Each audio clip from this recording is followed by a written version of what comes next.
জানি এই ভৈরবেই সবচেয়ে বেশি সুন্নি মুসলমানদেরকে ঈমান নষ্ট করে শিয়া বানানো হচ্ছে। কথা বলেন ঠিক কিনা? তথাকথিত ইরানের শিয়াদের দালালেরা কোটি কোটি টাকার বিনিময়ে তাদের ঈমানকে নষ্ট করে এদেশের সহজ সরল সুন্নি মুসলমানদের ঈমান নষ্ট করতেছে। কথা বলেন ঠিক কিনা? মনে রাখবেন, বাতিলরা কখনো শিয়া হয় না। কোন ভিন্ন ঘরানা আমরা যাদেরকে বাতিল বলি, নামটা নাই বললাম, তাদেরকে আপনি শিয়া বানাতে পারবেন না। কিন্তু আমরা যারা সুন্নি মুসলমান, আমাদেরকে সহজে শিয়া বানাচ্ছে। বলে কিভাবে? প্রথম কেসি আমাদেরকে আহলে বাইতের মুহাব্বতের দোহাই দেওয়া হয়, এটা শুনলে সুন্নিরা দুর্বল হয়ে যায়। কথা বলেন ঠিক না? আমাদের অন্তরে কি আহলে বাইতের মুহাব্বত নাই? নামাজ পড়া যেমন ফরজ, রোজা রাখা যেমন ফরজ, সামর্থ্য থাকলে হজ যাকাত যেমন ফরজ, ঠিক একইভাবে নবী পরিবার, নবীর আহলে বাইতকে মুহাব্বত করাও ফরজ। কথা বলেন ঠিক না? আল্লাহ বলেন, কুল্লা আসআলুকুম আলাইহি আজরান ইল্লাল মাওয়াদ্দাতা ফিল কুরবা। হাবিব আমার দোস্ত, গোটা পৃথিবীবাসী মানুষকে আপনি জানিয়ে দেন, আপনার উম্মতদেরকে বলেন, লা আসআলুকুম আলাইহি আজরা, উম্মত আমি তোমাদের কাছে প্রতিদান হিসেবে কিছুই চাই না। কিসের প্রতিদান? আল্লাহর হাবিব বলে, দুনিয়াতে এসে আমি কালেমার জন্য কষ্ট করেছি, ইসলামের জন্য কষ্ট করেছি, কোরআনের জন্য কষ্ট করেছি। আমাদের কাফের মুশরিক বেঈমানেরা আমাকে এতটাই কষ্ট দিয়েছে, উহুদের ময়দানে আমার গঙ্গা মুবারক শহীদ করেছে, তায়েফের ময়দানে বৃষ্টির মতো চতুর্দিক থেকে পাথরের আঘাতে আমার শরীরটা রক্তে রঞ্জিত হয়েছে। শুধু তাই না রে মুসলমান, আমি যখন নামাজের সিজদায় যেতাম, ওরা উটের নারী বুড়িগুলো আমার পিঠ মোবারকে উঠিয়ে দেওয়া হইতো। আমি যখন মানুষ চলার রাস্তা দিয়ে হাঁটতাম, বিষাক্ত কাঁটাগুলো রাস্তার মধ্যে পুঁতে রাখতো, যার কাঁটার আঘাতে আমার পা যুগল রক্তে রঞ্জিত হইতো। ও আমার উম্মত, এত কষ্ট যে কোরআনের জন্য করলাম, এত কষ্ট যে ইসলামের জন্য করলাম, এত কষ্ট যে কালেমার জন্য করলাম, তার বিনিময়ে তোমাদের কাছে কিছুই চাই না, ইল্লাল মাওয়াদ্দাতা ফিল কুরবা, একমাত্র চাই আমার আহলে বাইতের মুহাব্বত। চিৎকার করে বলি সুবহানাল্লাহ। আর মুহাব্বত, আহলে বাইতের মুহাব্বত। আয়াত শরীফ যখন নাযিল হয়ে গেল, সাহাবারা বড় চিন্তায় পড়ে গেল, নবীর আহলে বাইত কারা, যাদেরকে ভালোবাসা আল্লাহ ফরজ করে দিয়েছে। রাইসুল মুফাসসিরিন সাইয়েদনা আব্দুল্লাহ ইবনে আব্বাস রাদিয়াল্লাহু তাআলা হুজুরের কদমে যায়, ইয়া রাসূলুল্লাহ, মান কারাবাতুকা হাউলাই আল্লাযীনা ওয়াজাবাত আলাইনা মাওয়াদ্দাতুহুম, আপনার আহলে বাইত কারা, যাদেরকে ভালোবাসা আল্লাহ ফরজ করে দিয়েছে। আমার নবী বলেন, ক্বালা আলীকুম ওয়া ফাতিমাতু ওয়া ওয়ালাদুহুমা, ইয়ানি হাসান হুসাইন রাদিয়াল্লাহু তাআলা আনহুমা। চিৎকার করে বলি সুবহানাল্লাহ। আমার আহলে বাইতের খাসা চারজন, বলেন কয়জন? এক নম্বরে শেরে খুদ আলী রাদিয়াল্লাহু তাআলা, দুই নম্বরে খাতুনে জান্নাত মা ফাতেমা রাদিয়াল্লাহু তাআলা আনহা, তিন নম্বরে ওনাদের বেটা বেহেশতের কোটি কোটি যুবকদের সর্দার ইমাম হাসান রাদিয়াল্লাহু তাআলা, চতুর্থ নম্বরে ওনাদের বেটা সাইয়্যিদুশ শুহাদা, শহীদে দস্তে কারবালা, ইমাম আলী মাকাম, ইমাম হুসাইন রাদিয়াল্লাহু তাআলা। চিৎকার করে বলি না সুবহানাল্লাহ। এই চারজনের ভালোবাসা আমাদের অন্তরে আছে না নাই? এ ভাই আওয়াজ দিয়ে বলুন, আছে না নাই? এই চারজন আর আমার প্রিয় হাবিব, এই পাঁচজন, এই পাঁচজনকে একসাথে বলা হয় পাক পাঞ্জাতন। পাক মানে পবিত্র, পাঞ্জা মানে পাঁচ, তন মানে দেহ, পবিত্র পাঁচটা দেহ। তো তাদেরকে আমরা যারা সুন্নি মুসলমান, আমরা পাক পাঞ্জাতনকে ভালোবাসি কি ভালোবাসি না? কারণ আমাদের তো কোরআন শিক্ষা দিচ্ছে, তাদেরকে ভালোবাসা আমাদের উপর ফরজ। কথা বলেন ঠিক কিনা? তাহলে যেখানে আমরা কোরআনের শিক্ষা পেয়েছি, ওইখানে নতুন করে যারা এসে আবার পাক পাঞ্জাতনের মুহাব্বতের বহিঃপ্রকাশ ঘটাতে যাইয়া সাহাবাদের সামনে আলোচনা করে, সাহাবাদের সামনে বেয়াদবি করে, তারা কখনো সঠিক মুসলমান হতে পারে? আল্লাহ নবী বলেন, আকরিমু আসহাবি ফা ইন্নাহুম খিয়ারুকুম, তোমরা আমার সাহাবাদেরকে সম্মান করো, তাজিম করো, তারা তোমাদের মধ্যে শ্রেষ্ঠ। সুবহানাল্লাহ। না অপর হাদিসে বলেন, আসহাবাতু কুল্লুহুম উদুলুন, আমার সাহাবারা সবার উপরে। সুবহানাল্লাহ না? এখন কোন সাহাবী ছোট, কোন সাহাবী বড়, কে ভালো কে খারাপ, এই মন্তব্য করার সুযোগ আপনাকে দেওয়া হয়। আপনি কোন মানদণ্ডে বলবেন অমুক সাহাবী খারাপ, অমুক সাহাবীকে আপনি গালমন্দ করবেন?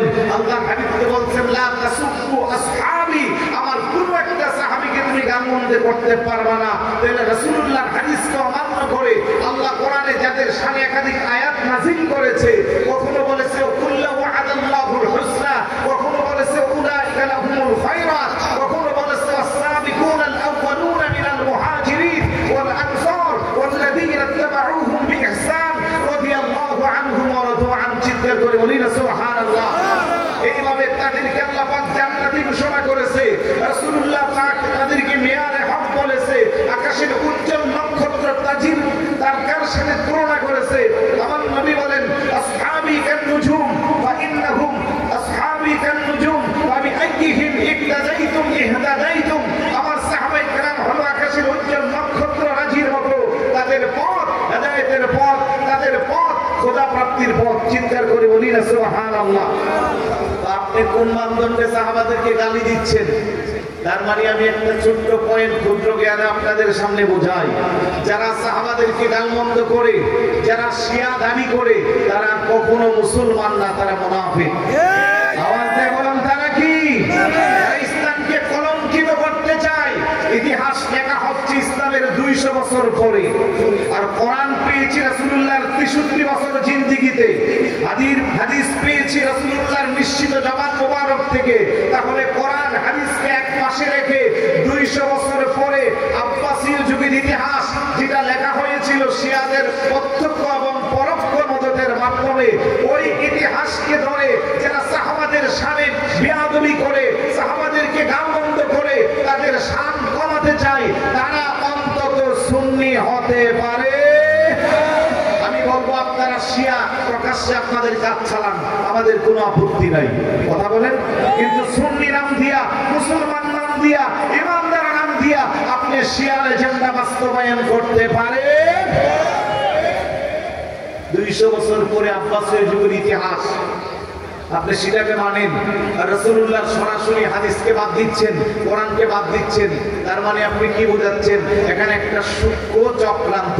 ইহুদি খ্রিস্টানরা চিন্তা করলো যদি নবীর সাহাবাদেরকে খারাপভাবে উপস্থাপন করা যায়, তাহলে পরবর্তী জেনারেশন যারা আসবে তারা নবীর প্রতি বিদ্রূপ ধারণা নেবে যে যিনি পৃথিবীর শ্রেষ্ঠ মানুষ, যার উপরে কোরআন নাযিল হয়েছে, যিনি আল্লাহর হাবিব, যার খাতিরে তামাম পৃথিবী সৃষ্টি করা হয়েছে, ওই নবীর সংস্পর্শ থেকে মানুষগুলো যদি ভালো হতে না পারে, 1000 বছর পরে তারা কেমন ভালো হবে?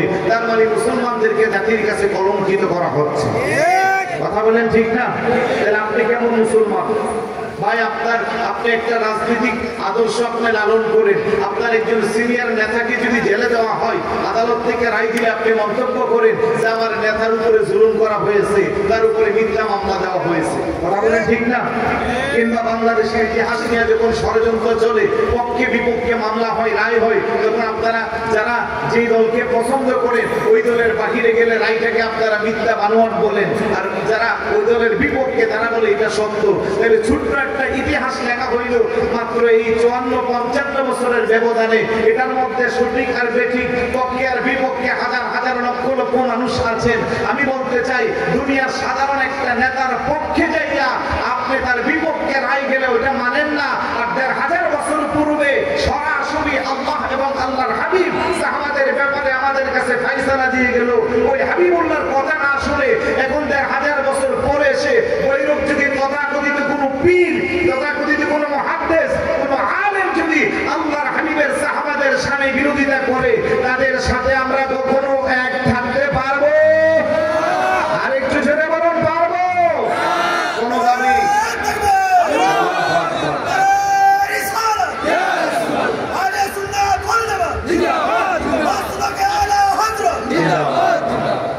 কোন একজন সাহাবীকে ছোট করে দেখার কোন অধিকার আপনার আমার নাই, কিন্তু সাহাবাদেরকে গালমন্দ করা হলো। এমন কিছু মোল্লা মৌলবীরা সাহাবাদের সামনে বেয়াদবি করে, তাদের ইতিহাস আমাদের জানা আছে। যারা আলেম নামের জাহেল, সূরা ফাতিহা বিশুদ্ধ করে যারা তেলাওয়াত করতে পারে না, ইরানের টাকা খেয়ে এরা এখন বড় বড় পীর সেজে তাদের ভক্ত মুরিদদেরকে গোমরা বানাচ্ছে। কথা বলেন ঠিক না? কিছু দরবার আছে, কিছু দরবার আছে পীর সাহেব, এমন দরবার, এগুলো খয়রাতি দরবার, বাতে মরে। দরবারের শাহজাদা কিন্তু আমার পাশেও বসা আছে, উনিও শাহজাদা। আর কিছু দরবারের শাহজাদাও আছে যারা সূরা ফাতিহা পড়তে পারে না, ওদেরকে শিয়া আক্রমণ করে। আল্লামা ডক্টর শিববির আহমদ সিরাজ নবীর মতো আলেম যারা, তাদেরকে শিয়া কোটি টাকা দিয়েও কিনতে পারবে না। কথা বলেন ঠিক কিনা? কারণ ওনাদের বাবা যেমন যোগ্য উত্তরসূরি রেখে গেছে। ওনারা আলেম, ওনারা বুঝে কোনটা হক, কোনটা বাতিল, কোনটা সঠিক, কোনটা মিথ্যা। কথা বলেন ঠিক কিনা? কিন্তু আপনি দেখেন যারা শিয়ার কাছে মাথা বিক্রি করেছে, একটা অভিজ্ঞ আলেম নাই, এগুলো সব জাহেল। কালকে দেখতেছি আরেকটা তাহিনী সাহেবকে নিয়ে সে ভিডিও সার্চ, এটা আমরা বুঝি ভাইরাল হওয়ার দাম না, কারণ পুষ্পের আগাগোড়ায় যদি তাহিনী শব্দ থাকে এটার ভিউ বেশি পাবে। কথা বলেন ঠিক না? বলতেছে তো আমার তাহিনী সাহেব ফোন দিয়েছে 1 মিনিটের ভিডিও দেওয়ার জন্য, তারপরে শব্দটা আমি বলবো না, কারণ এটা বেয়াদবি শব্দ সে যেটা চয়ন করেছে। আমি বলবো এই সমস্ত জাহেলগুলোরে রাস্তাঘাটে পাইলে উত্তম মাধ্যম দিয়ে শিক্ষা দেওয়া দরকার আছে না নাই? যারা সহজ সরল ইমানদারদের ইমানকে বিক্রি করে। আমি অনুরোধ করব যে যাই বলে তার পিছনে ছুটে যায় না। অনেক বড় নামি দামি আলেম হলো যখন মতাদর্শের বাহিরে চলে যাবে, সুন্নি আকীদার বাহিরে চলে যাবে, কারণ যে কোনো সময় শয়তানের ওয়াসওয়াসা খেয়ে মানুষ ঈমান হারা হতেই পারে, এটাই স্বাভাবিক, ঠিক না? তাই বলে আপনারাও পিছনে ছুটিয়েন না। আপনার পীর, আপনার শায়েখ, আপনি যাকে অনুসরণ করেন, উনি কি ভুলের ঊর্ধ্বে? উনি তো মানুষ, নাকি বলেন? তো যতক্ষণ সঠিক থাকবে ততক্ষণ সঠিক থাকবেন। টুপি, দাড়ি, পাগড়ি, জুব্বা দেখলেই পিছনে দেওয়া যাবে না। আমার নবী বলেন, ইন্না বানি ইসরাঈল তাফাররাকাত আলা সিনতাইনি ওয়া সাবঈনা ফিরকাতান ওয়া তাফতারিকু উম্মতি আলা 73 মিল্লাতান কুল্লুহুম ফিন-নার ইল্লা মিল্লাতান ওয়াহিদাতান ক্বালু মান হিয়া ইয়া রাসূলুল্লাহ ক্বালা মা আনা আলাইহি ওয়া আসহাবি। চিন্তা করে বলি না সুবহানাল্লাহ।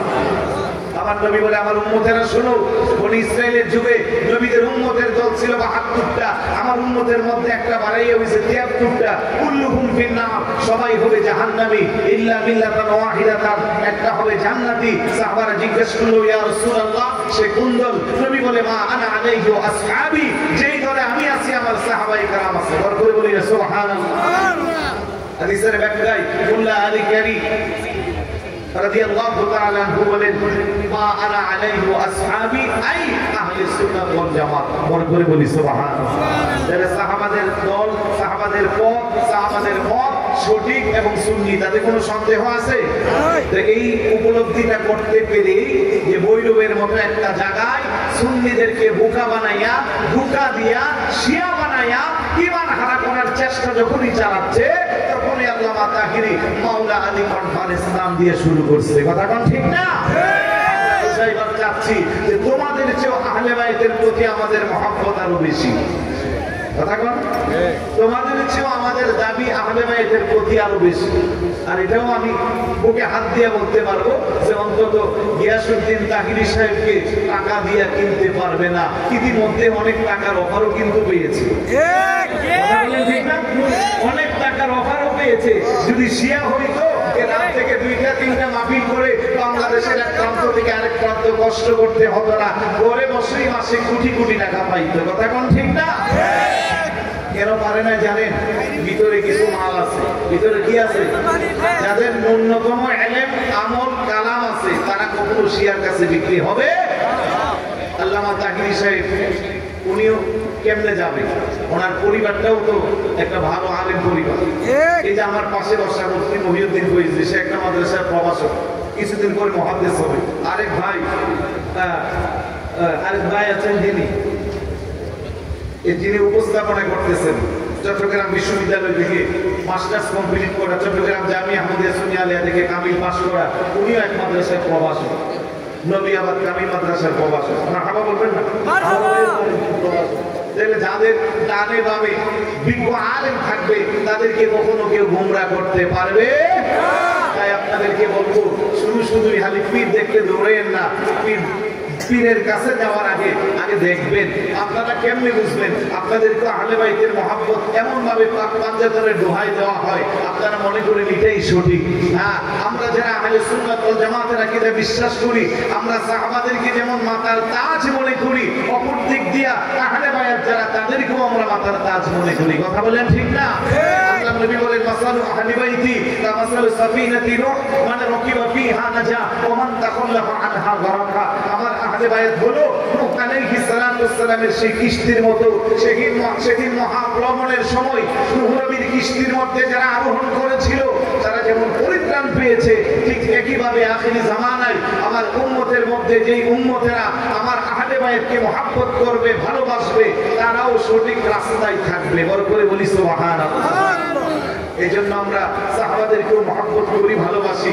যার যার মর্যাদা, যার যার সম্মান আলাদা আলাদা। সতর্কভাবে তুলনা করতে যাইয়া একজনকে ছোট করে আরেকজনকে বড় করার অধিকার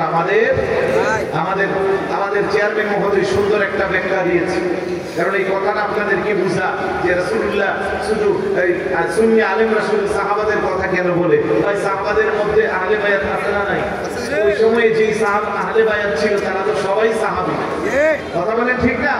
তাহলে ওদের জন্য আলাদা করে কোরআন হাদিস আছে, সাহাবায়ে কেরামের ব্যাপারেও আছে। সুতরাং আপনারা সচেতন থাকতে হবে।